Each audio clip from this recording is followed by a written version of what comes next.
Welcome to First United Lutheran Church. This is the message from Sunday. It's our prayer that this message touches your heart and helps to guide you in your life. Let's listen.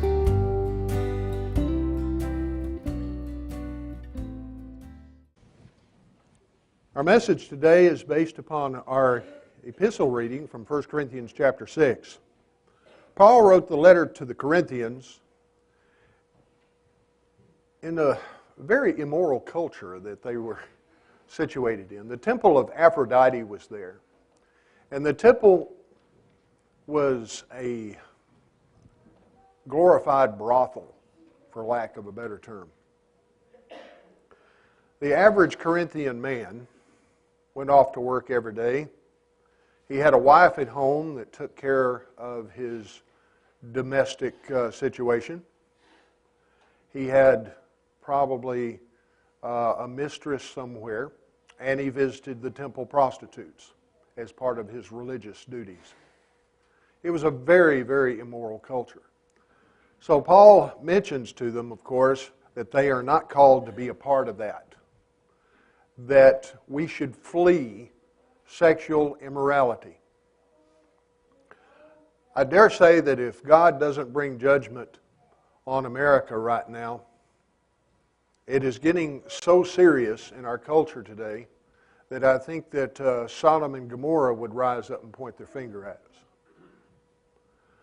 1 out of 2 marriages end in divorce or separation.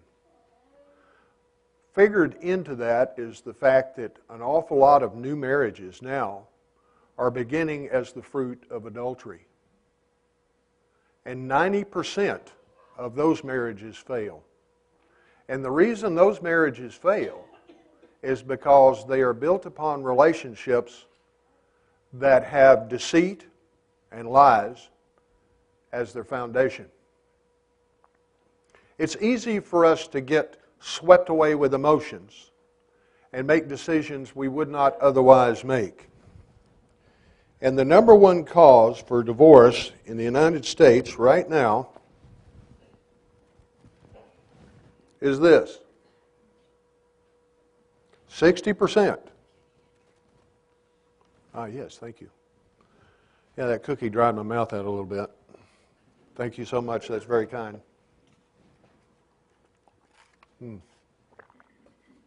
Not the technology itself. There's nothing evil about a cell phone. It's a piece of machinery.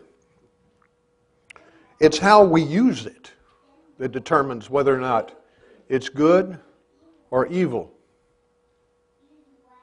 60% of all divorces that come about as a result of adultery start right here. The other 40% in the workplace. And Facebook is now cited in 90% of all divorce cases. How many of you are on Facebook? Did you know that just by being on Facebook, you increase your chance of divorce by 40%? Say, well, if that was going to happen to me, it would have happened a long time ago, right? You might be surprised. I see a lot of folks with gray hair are kind of chuckling at that notion. Oh yeah, we've been together, Pastor, 40, 50 years. I don't see any chance of our marriage falling apart. I can tell you a specific instance where a couple was getting ready to send out invitations to their 50th wedding anniversary, sending them out to their kids, their grandkids, and their great-grandchildren, only to discover that one of them is having an affair. And it started here. Gone are the days where if you were going to cheat on your spouse, you would have to go down to the bar. Now it's as simple as picking up a cell phone and sending a text to someone. So I want to talk about how to protect your marriage in the digital age, because infidelity is the number one cause of marital breakdown. The act of adultery just doesn't demonstrate a lack of commitment for the institution of marriage, but a betrayal of vows that a husband and a wife have before God and with God as a part of that covenant. You say there are two people in a marriage. No, there should be three. Because God instituted marriage, it is a covenant, it's not a contract, and He is involved in it. And because of that, and because of it is a type or a picture of the relationship that Christ has with the church, God made adultery a capital offense in the Old Testament. You would be executed for committing adultery. Did you know that there's still a law against adultery in the books in Minnesota? I researched it. It's illegal to commit adultery in the state of Minnesota. It's seldom ever enforced. But it carries a 1-year jail sentence and a $5,000 fine. But I asked the prosecutor, he says, no, nobody's bothered to try that, that I know in my memory, in my lifetime. But it is on the books. But you would be stoned to death in the Old Testament for committing adultery. Its damaging effects may not extend to you being executed, but it will destroy your marriage, your friendships, your family relationships. Everyone is affected by it. Many innocent parties. And of course, those who commit adultery suffer its ramifications too. Despite the rather obvious damage that is actually inflicted in people's lives as a result of cheating, in fact, even non-Christians surveyed, most consider this activity morally wrong. When most people think about it, our minds turn to just physical acts. But does it go deeper than that? Since it starts with this, it certainly does. Listen to what the Bible says. It's more than just actions. Matthew chapter 5 and verse 8 says, "But I tell you, anyone that looks at a woman lustfully has already committed adultery with her in his heart." And of course, Jesus went on to point out in Luke chapter 11, verses 34 and 35, "Your eye is the lamp of your body. When your eyes are healthy, your whole body is also full of light. But when they are unhealthy, your body is also full of darkness. See to it then that the light within you is not darkness." It's all too easy when you think everything is anonymous on this phone and you think there's not going to be any physical contact to start flirting with somebody and to think it's an innocent thing. And that's how it starts. 57% of the people on the internet have used the internet in some capacity to flirt. Oh, that's just harmless cyber flirting. Well, 38% of those people have engaged in explicit online sexual conversation. And 50% of people have made phone contact with someone they have chatted with online. And then 60% of those people go on into physical adultery. It's a slippery slope, and it's easy to slide down. It's easy to get carried away. There have been numerous cases where someone has gotten into a chat room just for the purpose of just having somebody to talk to, just innocent conversation. And they get carried away with something that ends up being explicitly romantic and sexual in nature. And then they get really excited by that, and it becomes an addictive sort of thing. And then their spouse finds out. And it all hits the proverbial fan. Because of accelerated intimacy and disinhibition, that is, you don't feel inhibited because you've got a computer screen or because you've got a phone in front of you, people will share things that they wouldn't ordinarily share with their mate in real life. And that creates a bond and intimacy that doesn't exist in real time, but yet feels closer than the relationship that you have in real life. I mean, think about it for a moment. This is a big fantasy that they're living in. It's a big fantasy bubble, and of course all affairs are fantasies. But this is particularly fairy tale land.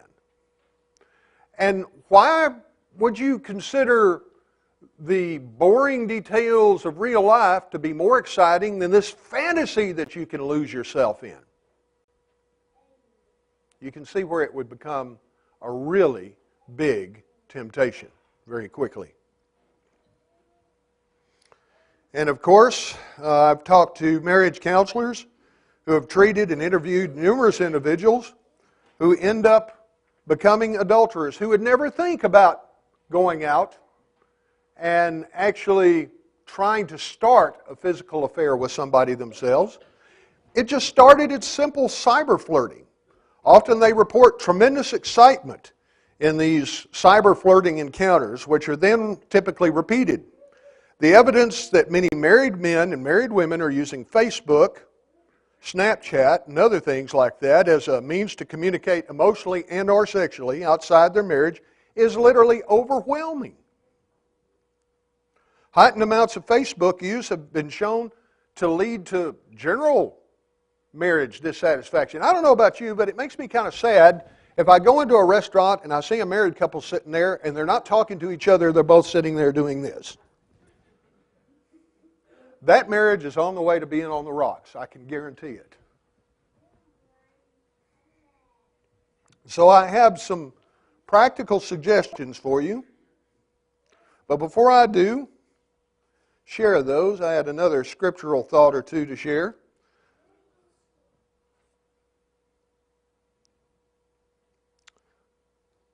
Let's go on to the suggested thoughts. Here's 10 most important Facebook communication guidelines for you and your spouse. And if you want, I can get you copies of this. I'll be happy to provide it. Number 1, refrain from accepting friend requests on Facebook from the opposite sex that you know are emotionally and or sexually interested in you or your spouse. It's better not to receive friend requests from anyone you don't know, because there are all kinds of predators on Facebook. I know a lady who's committed Christian, ended up spending $12,000 sending it to a stranger. This was all in credit card advances that she did this. He used an attractive picture of a serviceman. He was actually a West African teenager in Ghana that created a false profile on Facebook. He started sending her love letters and poems and all of this by chat. She fell for it. Then he had come up with emergency after emergency after emergency, and she kept sending the money to him. Before too long, she had bankrupted herself and her husband. That's what you're dealing with when you friend somebody on Facebook that you don't know. It is a very serious danger, one that we need to be careful about. And then, next point.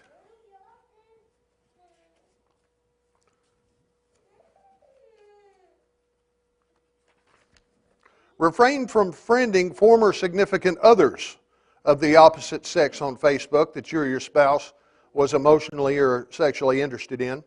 Number 3, communication with the opposite sex on Facebook should be brief and always include one another's spouse in the communication itself. Number 4, communication with the opposite sex on Facebook should never include emotional and or sexual discussion, content, or pictures. Remove friends from Facebook that you do not communicate with regularly in face-to-face settings. And, of course, retain continuous one-on-one dialogue between you and your spouse concerning appropriate Facebook communication with the opposite sex. Make sure that you and your spouse sit down together and establish healthy boundaries for online communication. Because if you don't, you can end up with a problem. Again, this is not evil. Sex is not evil. That's God's idea. He created it. Fire is not an evil thing as long as it stays in the fireplace. But you let the fire get out of the fireplace, and before too long, you're in deep trouble. Well, before too long, intimacy, if it gets out of the boundaries of marriage, can set up an awful lot of problem. Now, case number 10. Apply all recommendations to all social media platforms, email and cell phone text messaging. Folks, if we fail to do this, it demonstrates a prioritization of earthly individual desires over acts that lead to God. God desires to preserve our marriage. Husbands, love your wives, Ephesians 5:25, as Christ loved the church and gave himself for it. Romans 13:14, rather clothe yourselves with the Lord Jesus Christ and do not think about how to gratify the desires of the flesh. Colossians chapter 3 and verse 5, put to death therefore whatever belongs to your earthly nature, sexual immorality, impurity, lust, evil desires, and greed, which is idolatry. The good news, of course, I've given you all this law today. I wouldn't be a good Lutheran if I didn't give you some gospel. Is no matter what our transgressions are in this regard, they can be forgiven and will be forgiven. We have God's promise on that. However, to be reckless in this is to endanger our health and our well-being, our families. King David was forgiven for his sins of adultery, which led to sins of murder. The progression of sin always takes you farther than you want to go and keeps you longer than you want to stay. It's important to keep that in mind. The sword never departed from David's house. He was not able to actually fulfill many of the goals that he had set as a leader in Israel because of his moral shortcomings. God forgave him. He said, blessed is the man to whom the Lord will not impute iniquity. We'll see David in heaven. But what a lot of heartache. What a lot of misery that he invoked simply because he did not follow God's guidelines for the family. But having said that, God forgave him, and God will forgive us as well. John chapter 8, verse 10 and 11. What did Jesus say to the woman taken in the act of adultery? Jesus straightened up and asked her, woman, where are they? Has no one condemned you? No one, sir, she said. Then neither do I condemn you. Go now and leave your life of sin. Let me say in closing, it's not uncommon for somebody to get on this thing or to be at work and find themselves in a crush or some kind of puppy love with someone other than your spouse. It happens. I tell people who come to me and say, I'm attracted to somebody at work. I say, good, it means you're not dead.